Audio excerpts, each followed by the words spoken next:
Going to be doing my live Q&A. Can you guys hear my audio okay? I'm using a external microphone. There she is. Hey, Zoe.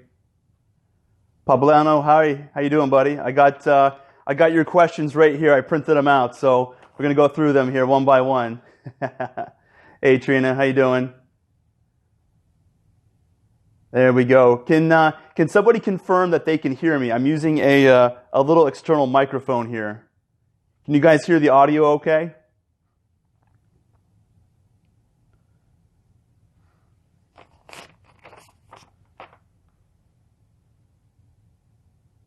There we go. See you guys. Okay, great. Okay. Yep, you can hear me. Awesome. Hey, everybody. All right, guys. So this is going to be a live Q&A. Basically, I have a list of questions here that have been submitted through DM, and I'm going to just try to keep this as short as possible. But if you do have any questions about photography, about technical, business, whatever it is, just drop them in here right now, and I'll do my best to answer them. I know that a lot of you probably won't be able to see this live. It's 1 o'clock Eastern time here in Miami, and I know I have a lot of fans over in California. So you're probably going to be watching this on the replay, which will last for 24 hours. That's totally cool. If I miss something or if you have other questions, just send me a DM and I will reach out to you individually, okay? But so I'll jump right in. The first question that I got here from, I think, let me see if she's here yet or not. I don't think so, not yet. But anyway, was asking about how I got started in my business. And this is a question that I get asked a lot, both on my YouTube channel, where I have a much larger following over there, and just, in passing with other photographers. They all want to know, like, how did you get started in your business? What, hey, Vision DJs, and, what was that transition like? And, for me, I had a 9-to-5 job that I hated. I was in this job, and I worked for this small company, and we bought and sold small commercial jets. And I moved from Vermont to Miami in 2008 for that job. I was in that job for 2 years, and I couldn't stand it. I've always loved photography, but I needed help. And so probably many of you haven't seen it, but on my website, there's a video called Risk, Regret, Reward. And that's a serious 17-minute sit-down interview with me about how I started my business. And I kind of give you guys the backstory about where I'm from, what my background is like, and what brought me to Florida. And I basically bring you right up to the point of where I quit my job and then I started as a full-time wedding photographer, which is what I've been doing now for the last 8 years. So to kind of bridge from where I left off in that video to now, the way that I started was I didn't know anybody here in South Florida, right? And so I was totally new. I had no relationships with any vendors, nothing. And so for me, I needed to build traction as quickly as possible. So I had a business partner, Kevin, and him and I worked together on the financial aspects of the business, and he helped me tremendously with the equipment and with advertising dollars in the very beginning.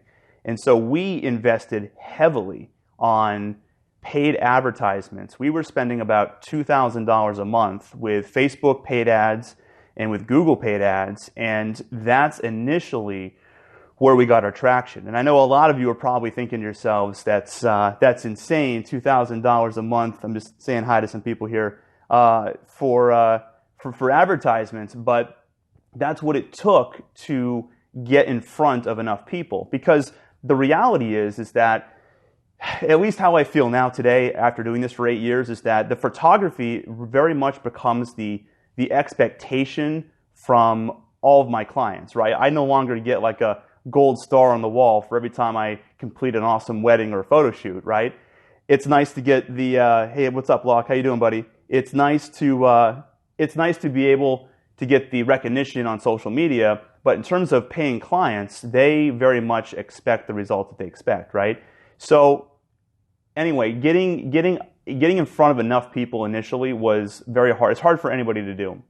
So we treated my business just like it was anything else. We treated it like it was a lemonade stand or a hot dog stand in Manhattan, right? I mean, there's a million places where you could get the same product. How are people going to know about you? And the way that I approached it, because I just wasn't patient and I didn't have the time to wait to transition out of a job that I hated, the 9-to-5, and to do the photography. So we needed results right away. We started marketing heavy, and it worked. And it was only about 6 months of doing this, and I started to get business on a pretty regular basis. People would see my website, they would see my work, and I would start to get the inquiries, and then I would start to do different weddings. The low-end weddings, of course, are kind of how I started, and then very rapidly I was able to build up and to do more higher-end events, and it just took time. And the truth is that in the first 14 months of leaving my 9-to-5 job, I had already made over $100,000 in just doing weddings, and it was incredible. And so although I was spending a lot of money on the marketing, I had a lot of money coming in from future contracts and future bookings, and with the help of my business partner, we were able to really kind of make this transition a reality. Now, here's the thing, is that's if I were to go back and do that all over again, right? If I could get into a time machine and go back 8 years, I definitely would do things a little bit different. So here's the mistake that I made with my business in the very beginning as it relates to the advertising. So it was like so intoxicating to be able to just say, okay, well, we'll put together a budget, $1,000, $2,000 a month, whatever it is, and business would start to come in. But then I got so used to that it was just like, the first year went by, the second year went by, everything was going great, and I kept running the same ads. But what was happening, and I didn't know this at first, is that very slowly the ads started to not be as effective. And it didn't happen right away. It took a long time. The algorithm started to change with Facebook. The targeting started to soften a little bit, and then the Google AdWords started to become much more competitive. And then very slowly, in like 2012, 13, and 14, I noticed that I was spending the same amount of money, but I wasn't getting quite the same return. And I just let these ads sort of go on autopilot, and that was a huge mistake. The thing that I would have done differently is use the advertisements very much as a smokescreen, so to speak. Kind of like a babysitter for parents, right? It's like you hire a babysitter to come over to watch your kids so that the parents can get out of the house and have some fun, right? The whole point of doing the paid advertisements, in my opinion, right now in 2018, is to create that diversion, to create that smokescreen, and to create the opportunity for then me as the business owner and the creative and the professional to leave the house, go out, and actually build and manifest real working relationships with other professionals. And that's the thing that I didn't realize, and that's the thing that I didn't do for the first several years of my business because I was so reliant upon the paid efforts. And because of that, I lost a lot of momentum. And arguably, if I had realized this earlier on, I would be at a much higher level than even where I am today.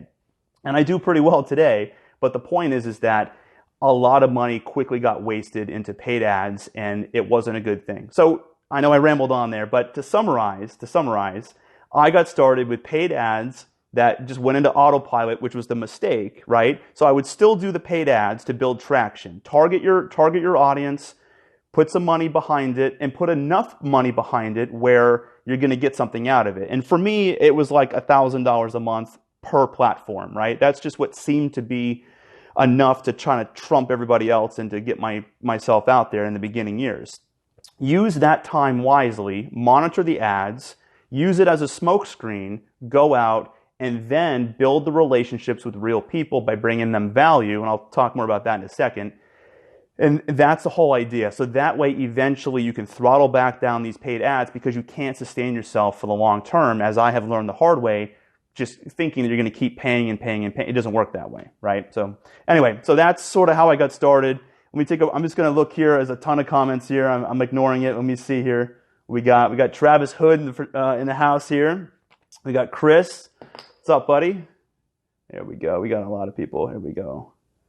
Good. Vision DJs. Awesome. Wave to you guys here. Awesome. Cool. All right. Some water. If you guys have any questions, just drop them in down below.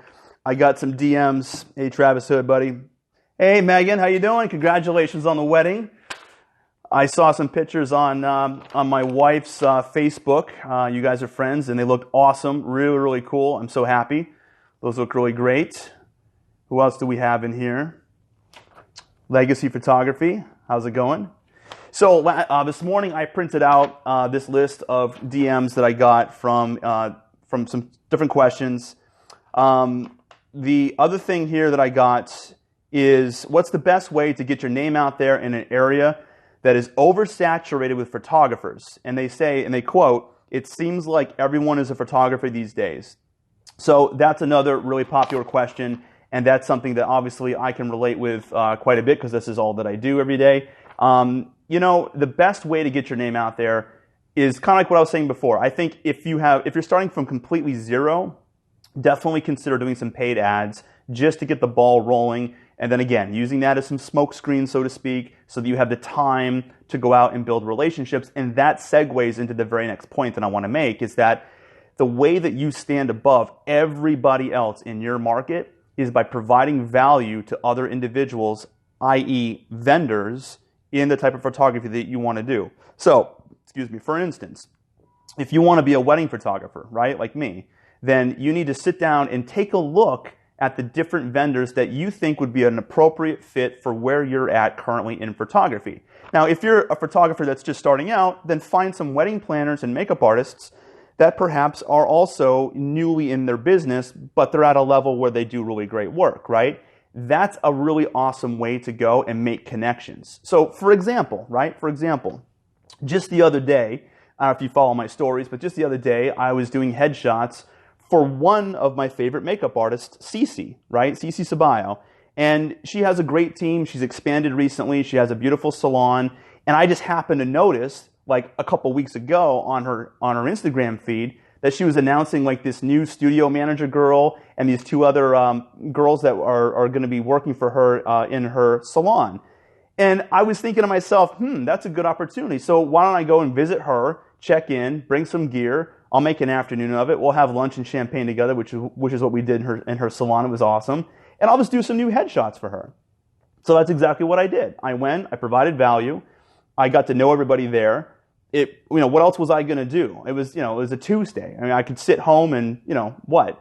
So figuring out ways to reach out to different vendors is huge. That is the huge thing to do if you want to stand out. Because other photographers just aren't going to be doing these types of things. They're not going to be thinking outside the box. You got to think outside the box. If you want to work with a specific wedding venue, then reach out to them. Say, hey, listen, I've been at your venue before. Maybe you've worked there. Maybe you have never worked there before. Go there, take some pictures of the place, sit down, see if you can schedule a time to sit down and interview the venue about why they're awesome. Play devil's advocate for your client, right? Put yourself in your client's shoes. I do that a lot. I think to myself, well, if I'm a bride getting married and I'm looking at the whole wedding equation in total, what are some of the areas that, I'm just going to want to know more about? And I've been married myself, and I've legitimately been through all this, and I know what a frustrating, stressful, expensive experience a wedding can be. So trying to think about that in terms of the client's perspective and reaching out to all the key vendors is huge. I'm just going to take a break from that. Take a little bit of water here. I'm not used to talking this much here all at once. We wave to some people here. Hey, Gerald, how you doing, buddy? There he is. Molly Stillwell there. Hey, how you doing? Good to see you guys there. Let me see here. Very cool. All right, it's pretty good. I got like 5 people. There we go. It's pretty nice.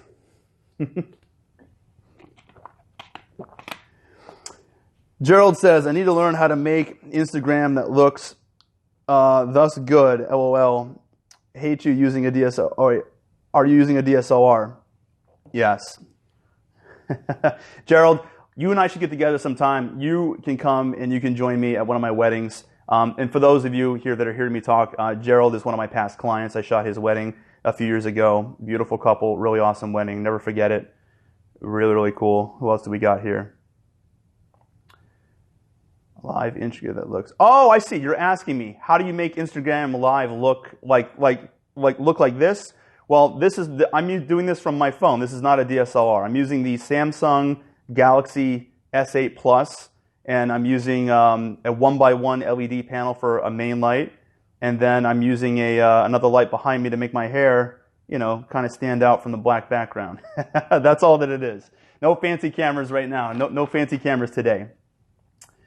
So that's how. It's all in the lighting. And that's just the case it is too in other parts of photography. It really is. It's all about the lighting, not so much about the camera and lens. Okay, next question here.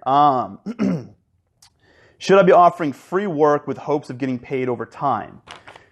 This comes from a local photographer here in South Florida, and the answer there is it depends. It depends. So here's what I mean. Like I was just saying about reaching out to other vendors to build relationships and provide value, in those scenarios, absolutely, right? If you can reach out and you can provide value to another vendor, a makeup artist, a wedding planner, a venue, whoever, and you can kind of trade for services a little bit, then that's a no-brainer. Then you should be doing that every day. As a matter of fact, your full-time job as a wedding photographer when you're starting out should be to fill your schedule with meetings, in-person consultations with other vendors. Try to network with them as much as possible.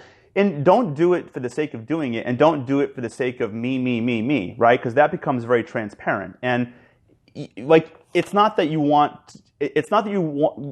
trying to go and get something out of everything that you try to do. You want to be totally legitimate. You just have to focus on providing other people more value than you expect in return. And if you can always be in the position of providing more value to other people than what you would expect in return, then you're always going to be able to sleep at night knowing that you're on the right track and you're doing the right thing. Because at the end of the day, people are people, and we all kind of want to know what's in it for us, right? So if you can just sort of head that off from the start and find ways to connect with people and help them with their business, help them with their Instagram, help them figure out how to do something in Photoshop, help a venue understand that, hey, you know, I've watched your Instagram feed for a year, and you know, every time you post a picture of the food plate, it's not that great. It's a difficult conversation to have. But if you can go in there and you can politely say these things, and then instead of just telling them that, hey, you know, your feed sucks, go in there and show them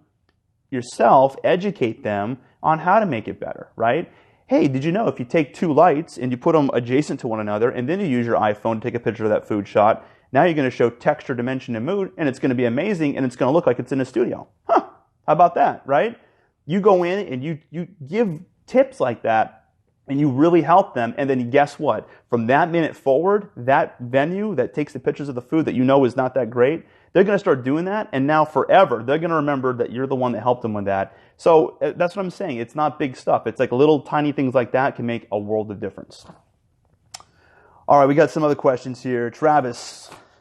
Let's see. With the different social media platforms now, how do you decide which to concentrate on? How important is your website versus Instagram? I'll tell you, man, that's a really good question right there. Ironically, I spent all of December, so I started like December 15th straight through to January 15th, completely revamping my website because I just decided one day, hey, you know, it's been 3 years since I've worked on my website, and I just need to kind of revamp it. So my website right now is totally new. I spent a lot of time. I spent like 300 hours going through, revamping the whole thing, typing out captions for all my photos so that people could learn and all this stuff. You know, we are in a point right now where, first of all, Facebook is, this is, now again, full disclaimer here, this is just my opinion. I think Facebook is just completely dead as it relates to me as a professional photographer. I have a Facebook fan page. I have 5,000 fans on my Facebook fan page. I've got like 20 followers on Instagram, but I have 5,000 fans on Facebook that do nothing. Like, I'll post something there and I'll get like 2 or 3 comments, or, you know, like 3 likes. And I'm like, who cares? You know, like, I don't even keep up with it anymore. And that's because of the recent algorithm changes that Facebook has done. So I definitely think that Instagram is by far the place to be. And you guys are seeing me so active now on Instagram. I mean, I'm literally posting pictures almost every 4 hours. My feed is planned for the next 5 months. Trust me, like, I'm taking a much more serious approach to Instagram. I like Instagram the best because of how fast it is. I love how fast it is. I love the fact that I can post something and then it just becomes a rabbit hole to like other stuff. Like, I'll post a photo and then someone will like it. I'll go into their feed. I'll like some of their stuff. And then I'll see who they're working with, and then it just all kind of ties together, and that is amazing. So I think that the Instagram is probably just as important, maybe even more important than your actual website. Hate to say it, but I definitely think that is the case. Instagram is awesome. Yep, absolutely. Facebook is totally fading. I know, it's sad, but it's true. There's my guy in Virginia, video maker. What's up, buddy? We just shot a really crazy, awesome wedding together in November at the Dover Hall Estate. If you have not seen that wedding, I have a 30-minute video blog on my website and on my YouTube channel of that whole trip that George and I took together.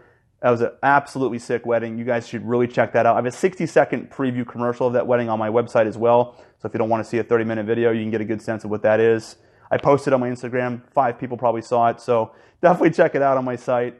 Waving to some of these guys here. Awesome. Yeah, cool. All right, so absolutely. Instagram, I think that's the only place to be right now. I mean, I'll tell you this, that's all I'm going to be focusing on. I'll focus on my website and my blog because that's an asset that I know no one can take away from me, right? So an algorithm can change on Instagram, things can go bad on Facebook, but the website and my blog, that's a solid, it's like owning your own house, right? That's never going to go anywhere. And I could start directing traffic to my blog. I could create a whole Q&A maybe throughout my blog and whatever. And I always have that control. So I like those aspects of your own website, but connecting with people, it's all going to be on Instagram for sure.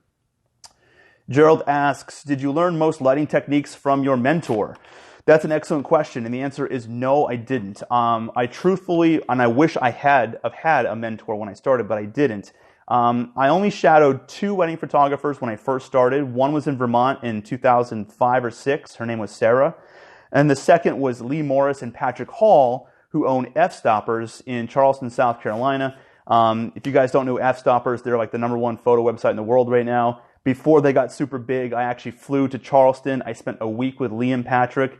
We were on their boat, and that's where I fell in love with the concept of being a wedding photographer. Because I saw Lee's lifestyle, and I was like, I gotta have this. This is just amazing. He just goes on the weekends, shoots these awesome weddings, and him and Patrick just hung out all during the week, and they had this lifestyle that I was just so addicted to. And at the end of my stay with Lee, he dropped me off at the airport, and I was engaged to my girlfriend at that point, and our wedding was going to be in October. I was visiting him in May. This is 2010, and I invited Lee and Patrick to Vermont to be my photographers to come and shoot my wedding. And he had really great work, but most importantly, I just loved him and his whole kind of personality, which was awesome. So I learned most of my lighting from just trial and error. I did, and I did that right here in Miami. And I just decided from the very get-go that I want to have a style that's based around lighting. I just love that crisp, controlled look in a lot of the photos. I love fashion photography, although I know I'm far from a fashion photographer, but I like that style, and more importantly, I like the control that you have when you utilize a lot of that lighting. So I did a lot of practice of just on my own. I would go and I would use models. I went onto that website, Model Mayhem, and now it's kind of a joke for me to even talk about, but at the time, I was learning. So I would go on Model Mayhem. I would find local girls that wanted to get really pretty pictures. I would source out to makeup artists that were also building their portfolio, and then I would go out in the field and I would make mistakes, right? That's really what it came down to, right? I would go and I didn't understand, I would be like, all right, well, we're gonna have the main light here and we'll have a separation light here, and I would take some shots, and then I was like, wow, it takes a while for the lights to recycle and I'm missing shots. And then I started to understand about flash efficiency, and then I got into okay, well, let's get the lights closer. Let's start talking about light fall off. Let's talk about where we can change the background. And so I just started playing around with this through trial and error. And eventually, I just really got the hang of it. And then one thing led to another, and here I am. So no mentor, all through trial and error. How important do I think video is to my brand, i.e. YouTube? I love all your videos. Thank you so much, Travis. I really appreciate that. Let me tell you something. Making these YouTube videos, huge pain in the ass. Huge pain in the ass. I love it. I think it is absolutely important. There's no stretch of any imagination that one of the things that separates me from a lot of the South Florida wedding photographers is the fact that if you go to travisharris.com, the first thing you're going to see, like a punch in the face, is obviously the pictures, but the next thing you're going to see is me. You're going to see videos about me, good, better, or whatever, take it or leave it. The client is going to see me. They're going to see some of the experiences that I've had. They're going to see me working behind the scenes. They're going to get the whole mindset there is to bring them into the experience, right? Photography is the least of it. I know that sounds so crazy to hear, right? Especially for anybody out there that's aspiring to be a photographer. It's like you just have to be a great, like that just becomes the given because it's so saturated. And there's so many talented people out there. I mean, there are so many talented people out there. Lately, like everybody that's been following me on Instagram, I'll click on their feed and they're like an amazing photographer. And a lot of them are in my area and a lot of them I didn't even know even existed in this area, right? So everybody's great. The only thing that's unique about any of us is you or me, right? That's it. So the selling process goes like this. Sell yourself first. Here's what I am, right? So I want to show my personality. I want clients to know how I talk, what I say. You know, I want them to see how I work with a group of 10 groomsmen who don't want to take pictures, on the wedding day, right? I have a video that shows that. You can watch me articulate the situation and kind of control everything. And that's really powerful because then clients see that kind of stuff and they're like, we want him. And here's what happens. They'll go to the next website, and if they don't have that experience, now you're competing against things that are well beyond the photography. And at the end of the day, if they watch enough videos, then it's like, oh yeah, by the way, he's also a pretty good photographer, right? So that is super important, super, super important, very important. Now, the reversal of that is this. So that's the positive. The negative part is that making the videos is a lot of work. It's not easy. It takes a lot of time. And it does. It takes my focus. It takes my focus away from some of what my core business is. And if you've noticed, I haven't posted a YouTube video in the last 45 days. And that's why I don't have time to do it right now. I have to focus on my core business, right? Gotta have a head check. This is January. This is engagement season. My efforts and my energy right now is about the core business. And unfortunately, that does not involve YouTube. So yes, it's important, but you have to find a balance between how to make it work and also keep the juggle going so you don't drop any balls. Because very easily I could go down the rabbit hole, start making YouTube videos thinking I'm a hotshot, and then all of a sudden no inquiries come in for weddings. That's kind of what happens. So you have to be very careful with that. All right, let's see who else here we got. Some other people here have joined. Awesome. Again, it's 1 o'clock in the afternoon. I know that most people are at work or doing something else. So I know that a lot of you are just going to watch this later, and that is totally cool. And to be perfectly honest with you, this is my first live video, and I didn't want to have a whole lot of people. So having 5 people in here, I think, is just perfect. Cool. All right. No immediate questions. So I'll go to the next one that I printed out here. All right. I talked about free work, and I don't know if I ever came to a solid answer there. So it depends. If it's going to benefit you, yes. And that means doing it through other vendors, doing it through collaborations, things like that, where you're providing value to other vendors that will refer you business, absolutely. But if Susie down the street who just likes your photography, or friends and relatives, or people that are friends with your friends and relatives start asking you for stuff because they know you, the answer is no, okay? I would not recommend doing any free work. Unless she is drop dead gorgeous in that dress and she has a wedding at a venue that you just would do anything to shoot at, and is in an amazing wedding dress with a designer that has 1 million followers on Instagram, you're probably not going to get a lot of traction out of doing anything for free. So be very careful with that. When it comes to doing things for free, you really have to analyze it, and don't ever fall for the trap of, if you do it for free, we'll refer you business, because that will never happen. Free will result in more free work. Okay, keep that in mind. That's for sure. All right, here we go. Here we go, my man in Virginia. What is a good way to attract the ideal couple, i.e. the kind of couple or wedding that elevates your brand? That's a good question there. What is let me make sure I understand here. What is a good way to attract the ideal couple? Okay, so let's just pause there. Here's my opinion on that. The best way to attract your ideal couple is to show your ideal couple in your work and in your portfolio. So, for example, if I decided that I wanted to shoot, really high-end weddings, right? And I do a mix of that, but it's more on just the occasion, right? But let's just say that I had a bunch of money saved up in my bank account, and I decided tomorrow, you know what? I think I'm worth it. I only want to do luxury weddings that are, $10,000 and above, right? For me, as a commission. Let's just say that I want to do that, right? I'm not saying I'm going to do that. I'm just saying, okay? So if that's what I wanted to do, then I need to start showing those types of weddings in my portfolio. Now, I just can't snap my fingers and tomorrow come up with those weddings, right? Nor can you or anyone else.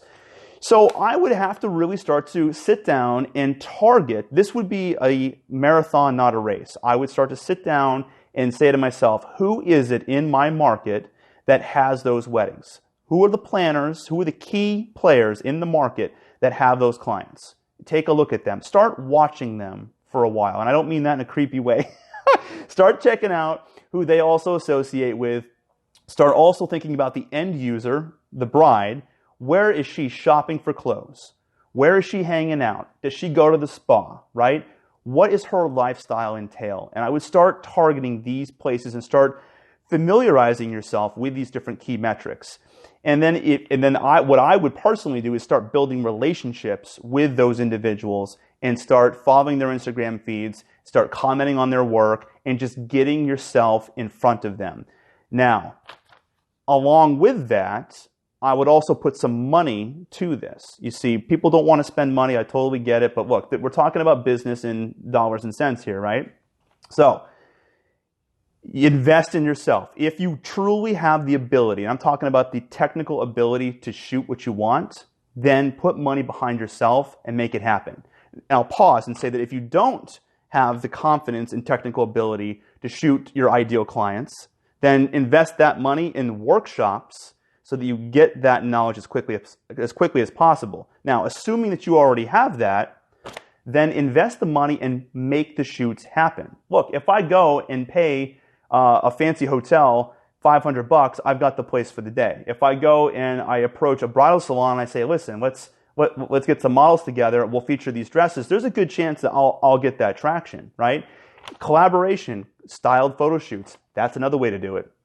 Make it happen. Recently, I reached out to a dress designer that caught my eye on my Instagram feed, and I said, hey, where can I find your dresses in Miami? Because I want to target the brides that buy those dresses. And they wrote back in a DM, and they said, hey, you can get them at blah, blah, blah, whatever salon it was. It's in my DM. But anyway, so I'll reach out to them, and I will reference this conversation that I had with the designer who's in Italy. I'll say, so the designer in Italy told me that I could find the dress here. Here I am. You probably don't know me. And I'll send them a couple of videos of my behind-the-scenes photo shoots. I'll send them the 60-second recap. I'll send them the Virginia video that we did at Dover Hall Mansion. I'll say, look, here's what you can expect. We're going to do this amazing photo shoot. They'll get excited about it. And now I'm bringing them value, right? Now I'm giving them content that they can share on their Instagram that they would never have there otherwise. And it even goes way above and beyond just the images themselves. Now we're going to be able to tag the designer, the bridal salon, and then we'll have these awesome models. And then the venue, we can bring them into the equation. And then we'll go and we'll shoot it. And then we'll slowly start to build a portfolio of work where we'll be able to get, hang on one second. I got, there we go. Phone call was coming in. I'll be able to start showing the work that I want to target. So that's the long-winded answer to your question. The short version is you have to show what you want to book. Okay. Gerald says, who is one of my clients here, thank you. He says, your photography drew us, but your personality sold us. That's a very great compliment. Thank you, sir. You were out of our budget, but we bet on the jockey and not the horse. Yes. And we won. You're so funny, Gerald. Oh my God. I love you guys. That's awesome. Here we go. We got a question from Locke. He says, when did you decide to make that jump from the working 9 to 5 to a full-time photographer? He's saying that he is currently in that situation now. Let me take a drink of water here. Hang on one second.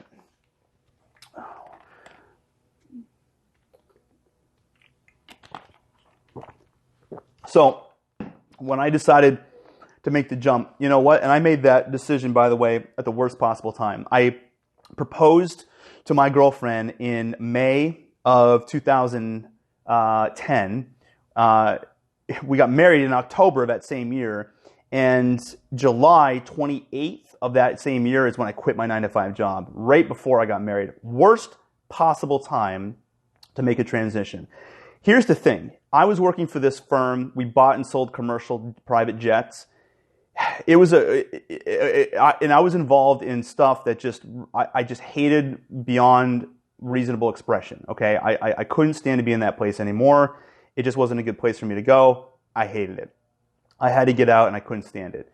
So I had a dinner meeting one night with Kevin, who ended up being my business partner for the first few years of my business. I have since bought him out. I bought out his shares of my company, and now I own the company entirely. But you just get to a point. So to answer your question, I know I'm kind of going off here. To answer your question, there is no right time. This is very similar to asking yourself, like as a married couple, hey, when's it a good time to have a baby? There is no right time to have a kid, right? I mean, it's like when you're married, you start thinking about starting a family, you could say the same thing, like, oh, well, we're going to wait until, I mean, that sounds good. You're going to wait, what, a year or two, save money, and then have kids? Yeah, I mean, that might make sense and that might work for you, you know, but you also might get pregnant when you're fooling around one night on Valentine's Day, you know? I mean, so you just have to deal with it. And I mean, in this case, you can kind of control. I know it's kind of a funny analogy, but it's true. It's true. I don't think there is an answer to that question, Locke. I think that you just have to make the jump at some point. You know, I mean, it helps. Obviously, it helps if you have a little money saved up. I mean, I would have maybe 6 months worth of whatever your hard expenses are in the bank. So if you want some specifics, I would say have 6 months of bills saved up in your bank account. Okay, live as cheaply as possible. Don't go out and buy yourself a new Lexus SUV like I did. That's a mistake, okay? So keep your fixed expenses as low as you can, and then have 2 or 3 credit cards with $10,000, $15,000, $20,000 credit lines open. Don't use it. Keep it open. That keeps your credit score really high, and it gives you a life preserver in case you get to a month where you can't pay your bills. So that's something you can do to intelligently make a transition, for sure. So I would keep that in mind. But don't think, just real quick, don't think though that there's going to be some magic point where you or someone's going to tell you, oh, your work is good enough to be a full-time photographer. That is a bunch of horseshit. That does not exist. There's no such thing. There's no such thing as being the best photographer. I'll tell you right now, there are a ton of photographers, hundreds of thousands of photographers that have hundreds of thousands of followers that I don't think are very good photographers, but it doesn't matter at all because they are in a network, they're in a position, they know a lot of people, they've built traction, they're sourcing their business from other ways, and it doesn't matter what anyone thinks, right? Someone might think that my photography is horrible too, but yet I'm still relatively successful, so it just doesn't matter. So don't get hung up, and that's a good thing. Don't get hung up on, it's not good enough yet, or you need to keep practicing or any of that stuff. Get to a point where you can deliver consistent results every single time. That's it. Get consistent results. Love it. Make that your brand. Own it. Have some money saved. Make the jump. All right, here we go. What do we got? What advice do you have for increasing your booking rate? How to close the deal during prospective wedding client consultations. So this is more of a sales-based question. What advice do you have for increasing your booking rate? So they have to love you, number one. So I think the first thing is make sure they love you. Don't meet them at a Starbucks, okay? Now, this gets into like IPS, in-person sales versus not having in-person sales. So what I mean is, do you have a studio space? Are you meeting clients in a studio where you're showing lots of awesome artwork on the walls? Do you have a whole spread of different, Italian wedding albums that you're showing them? So some of it depends on your product offerings, but you just want to be in a position that looks amazing. You want to meet them in a very quiet, professional area, ideally a studio if you have it. I have a very unique situation here. I have never had a photography studio myself. It's just an overhead that I've never wanted to have. And being completely honest and totally transparent, I don't think that I would be able to really afford the one that I want. I'm so picky with that kind of stuff. If I'm going to have a photo studio, it's going to be right here where I live in North Miami in Aventura. This is a very rich area, and to have a space here, it would be probably $4,000 a month. So because of that, I live in a building. It's an apartment building, but there's this really amazing, awesome lobby that's not even like a lobby. It's never busy. There's no foot traffic in there whatsoever. I don't know. It's like out of the Twilight Zone, but it's a beautiful setting. It looks like a huge, huge office or like a Ritz-Carlton kind of thing. And I just arrange all my meetings there. I have them come right here. I meet them downstairs. They never see my actual house. So there's that separation. I bring down my albums. I set it all up. It's amazing, right? It's amazing. If I wanted to, I could probably bring down some champagne and just sit there. Not once in 4 years of living here, not once have I had anybody else even walk by to interrupt us. So that's a unique thing for me. I would recommend finding something that's very cool and unique to you, that mimics your brand, it looks the part, and that you're confident in, and just just have conversations with them. So specific things to get them to spend more with you is you got to ask for the sale.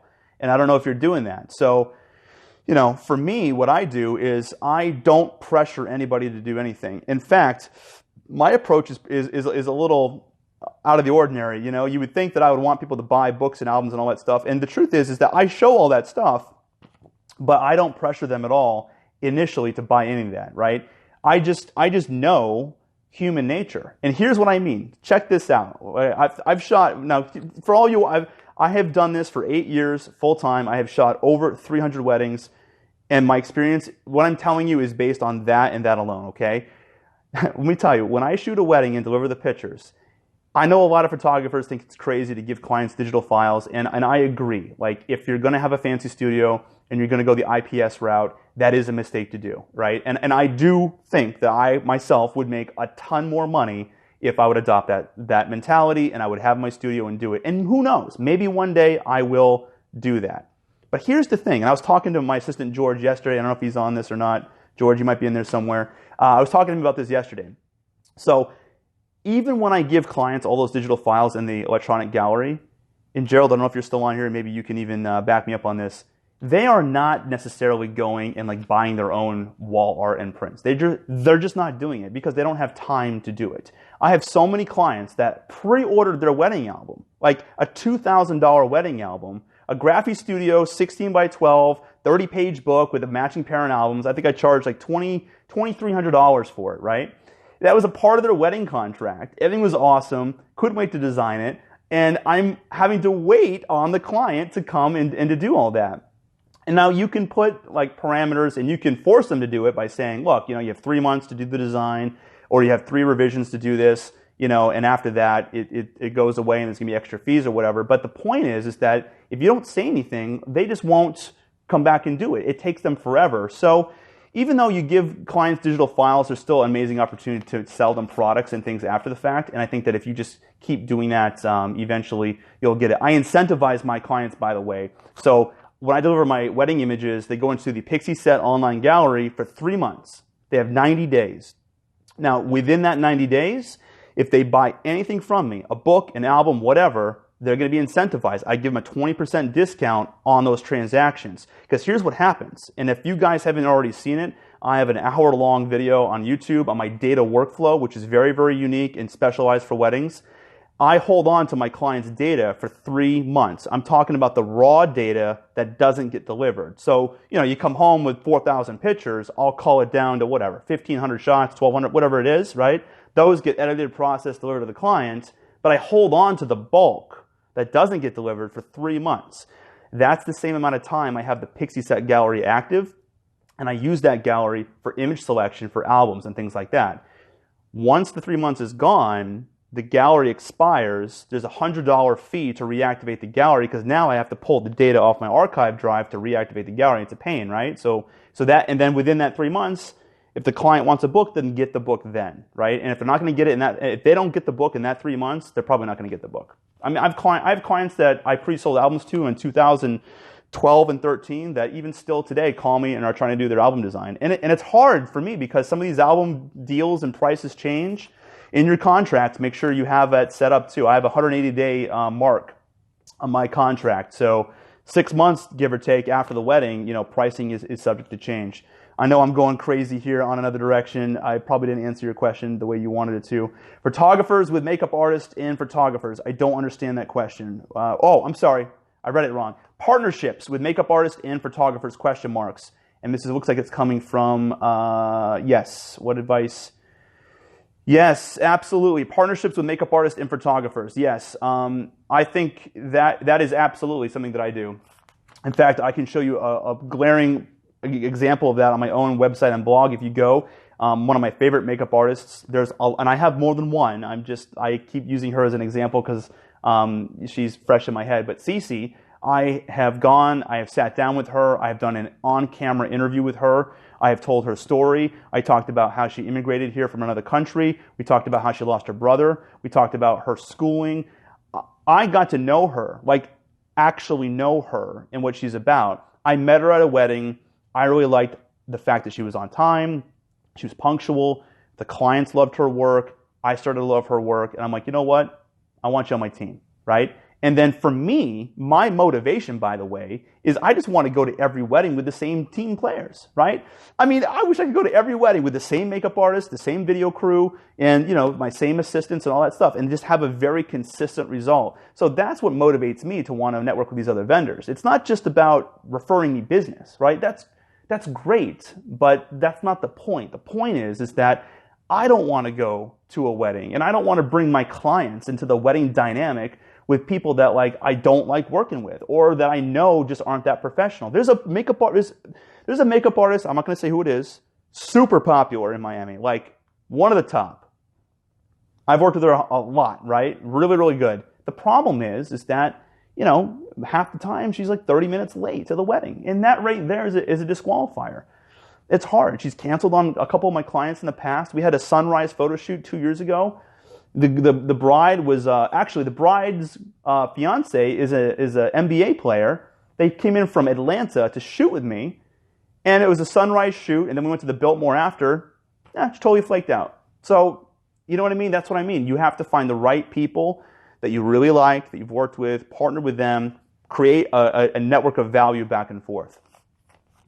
All right, let's see here what else we got. This is great.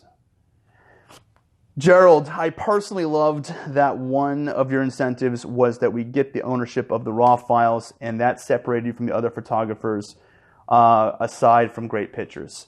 Thank you so much. It's a good thing and a bad thing. I mean, it's good that you like that. Most photographers hate me because of that. It is what it is. It is what it is. And again, if I had a beautiful studio space like I probably should by now, I probably wouldn't be doing that. I would be doing much more in-person sales. It's just that, and I know a lot of in-person sales photographers think that what people like me hurt the business. I charge a premium price for what I do. I'm not a shoot and burn photographer by any stretch of the imagination.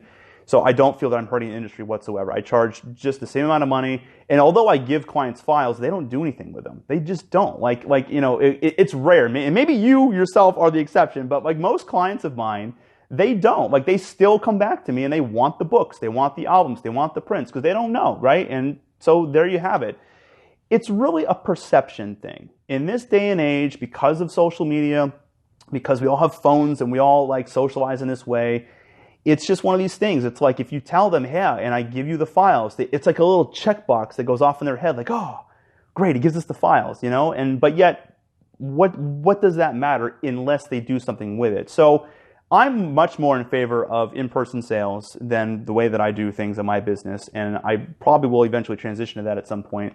But I'm also saying that although I don't do it that way, I don't think it truly makes too much of a difference because of the feedback I've gotten from the existing clients. Anyway, Sandra Bridges, hi Sandra, how's it going? Good to see you. Hopefully Will's doing well. I sent 3 brides your information here the last couple weeks. It's crazy. I'll go a month with no inquiries, and all of a sudden I'll get 5 in one day. That's the same for raw files for videography. True. Oh, even more so. Yeah, that's a very good point too. Dude, you could send a client raw files for video. Who cares? What are they going to do? You think they're going to sit there in Premiere and put together their wedding video? They're not going to do it. Who has time to do that? Most of my clients, they have lives. They're busy. They have 9-to-5 jobs. The last thing that they're going to be doing is sitting down, piecing together a wedding album, right? It's just, again, it's the perception. It's just, it's just, because if you say that you don't give them something, then they start thinking, well, so-and-so will, right? And then it's just that, right? And it doesn't, anyway. And again, there's no right or wrong. I'm a big fan of both schools of thought, and so I am talking out of both sides of my mouth, and I realize that. And I'm not just saying that because I know there's people on here that are IPS photographers, because I respect that. And truthfully, I do wish that I had a fancy studio and I could do that too. Do you give them permission to print? So this is what I tell them, right? I color correct the files. They go into the private gallery, and then from there, I I mean, if you guys are familiar with Pixie Set, you can facilitate all this right there. So I still control the prints, right? I mean, there's a folder that I upload that's entitled prints. And I tell them that if you want prints, then that's where it needs to go. And then those files are already formatted for print sales, and then I upsell that, and then they're priced accordingly in that gallery. And then you can use a couple different vendors. I use White House Custom Colors for the simple prints, and until we get up to the very large stuff, then I just tell them to email me, and then I give them a personal quote, because then I can get into like framing options and things like that. There we go. Thanks for the referrals. Of course, I got to see you more often at these weddings.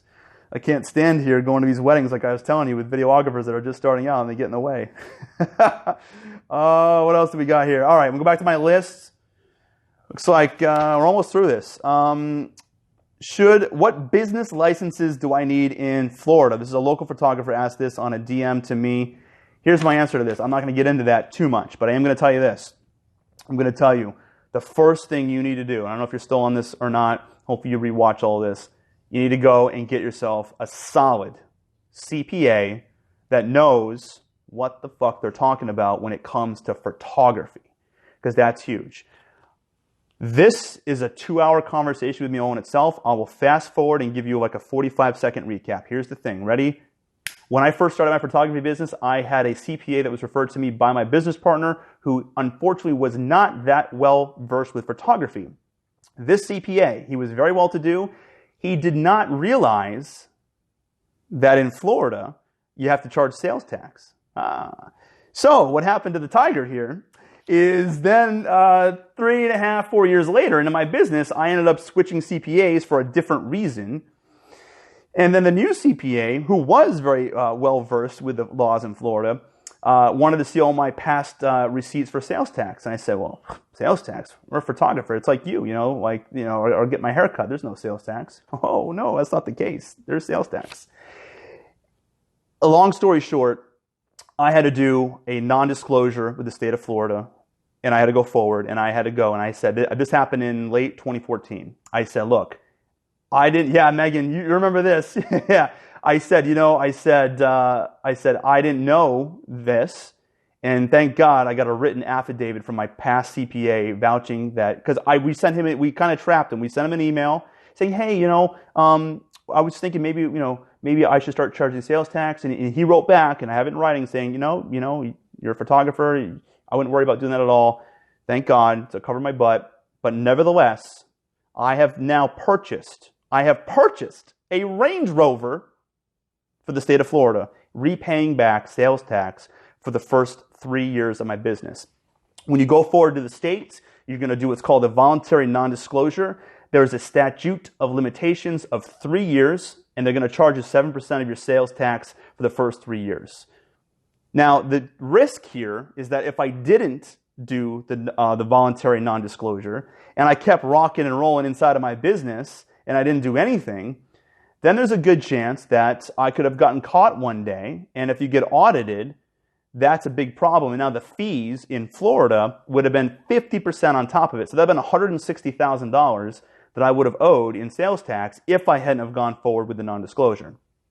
Anyway, needless to say, that's been corrected, and I'm going to answer a question I'm sure some of you have, and that is that yes, the sales tax only applies on tangible things. However, most photographers, you see a lot of photographers, they'll do like a USB drive or a DVD or anything like that, or if you give them a print, a book, or anything else that's a tangible that results in the photography that you took, you have to charge sales tax not only on the product, but on the service that rendered the results, the media, that then went into that tangible. So for instance, if you give them a $9 USB drive with your fancy little logo on it, you don't just charge 7% of the $9, you charge them 7% of the $4,000 that you charge to shoot the wedding, plus any other tangibles that you have.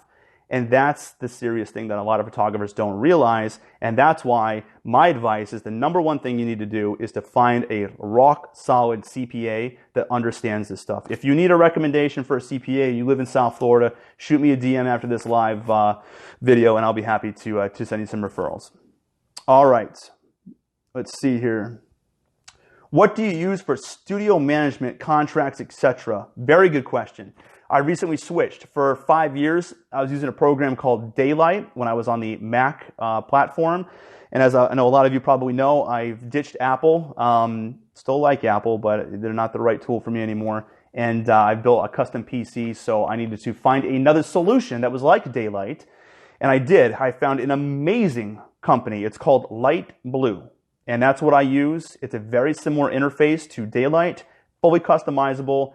I just really, really love it. I love the fact that it's both cloud and localized. I'm a big localized guy. If you've seen my data workflow, you'll know that I'm obsessed with managing my data myself. I have an impeccable way of doing that.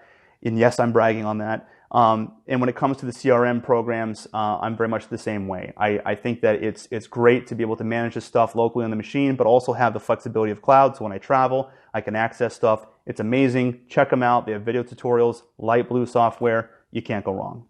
The only shitty thing, though, is that recently I got this fancy pants Galaxy S8 Plus cell phone, and it's like the only app that isn't compatible with Android. Like all the apps that I had, no problem. That one app, it hasn't yet converted to Android, so that's a little annoying. Thankfully, I don't travel that much for weddings, so I'm not really missing out. I have emailed them, and they are going to do an update soon, so hopefully this year we'll get that update with that app. All right, what else? Hey, Alonzo, buddy, there you are. Love you, bro. Joe, how you doing? From Vermont, past client and good old high school buddy. Thank you for joining in and seeing what's going on. You are recently going on your photography endeavor. I got an email from him after his wedding some months ago around Christmas time for recommendations on camera equipment because now he wants to be a photographer, and I think that is awesome. And as a matter of fact, that segues into the other printed question here that I had from DM, which is what's the best camera gear to buy when starting out? This is a very elementary question, but one that gets asked a lot nonetheless. My YouTube channel is flooded with these questions. I'll tell you this, there is no answer to this. It doesn't matter. It really doesn't matter in terms of the brand of stuff. It could be, Sony, Canon, Nikon. Just stick with those, okay? Go with one of those platforms. You can't go wrong. I've shot with Canon for a long time, and I can't wait to switch to Sony. Not because I think it's any better. It's not anything to do anything better. I like the Sony platform because it's going to be lightweight. I shoot with a 1DX, and I don't know if any of you have ever held a 1DX in your hand. I know Sandra, you use those in your video. It's like 3 bricks in one hand, and then you put the lens on it, you put a flash on it, and then you go to a 12-hour wedding day like me. You want to smash the camera, and I can't help but think that weight slows down my creative mojo. I just think it does, Like I start out strong, and then you get to that reception, man, and the last thing you want to do is be moving around with that camera. So Sony, they make amazing stuff. The A9 has my attention. I know Miguel here, local Miami photographer, he's a big Sony guy. We're supposed to have lunch here someday soon, so maybe I'll pick his brain about that camera system and see what he likes and what he doesn't like about it. But either way, get yourself the right lenses. You need a 24 to 70 2.8. You need a 70 to 200 2.8. Those 2 lenses, you can do anything. You can shoot a whole wedding with those 2 lenses. I could shoot an entire wedding with a 24 to 70 and a 70 to 200. Any wedding photographer would tell you the same thing. Get those 2 core zoom lenses. Don't cheap out. Get the most expensive one you can afford. Get a 2.8 glass so it's fast and it's awesome. Go with the best. Camera body, less important than the actual lens. Get yourself the best full frame camera you can afford. Get yourself the nice lenses. And then when money starts trickling in, then you pop in the prime lenses. Then you get yourself a 51.2, get yourself an 85.1.2, and now you got and then maybe get like a fisheye lens if you want a crazy thing. I ended up trading out my 24 to 70 for a 16 to 35 2.8 about 4 years ago because I really like that ultra wide angle. I use it all the time in a lot of my portrait work with brides and the train of the dress and these cathedral, I just posted an image like an hour ago before this call of a bride at the Biltmore Hotel, and it's just, I just like that kind of focal length. But anyway, that's what I would do. All right, what do we got here? My first DSLR camera I bought is a Canon Rebel T6, and now I have the 80D. The 80D is amazing. I use that for a lot of my stuff here. Looks like I have a timer going off here on the live call. 20 seconds remaining, so looks like I got to go. All right, guys. Well, thank you so much. If you have any other questions, just shoot me a DM and I'll answer them the best I can. All right. Maybe we'll do another live call soon. If you like this call and this was helpful to you in any way, be sure to let me know. Thanks so much, guys. Bye.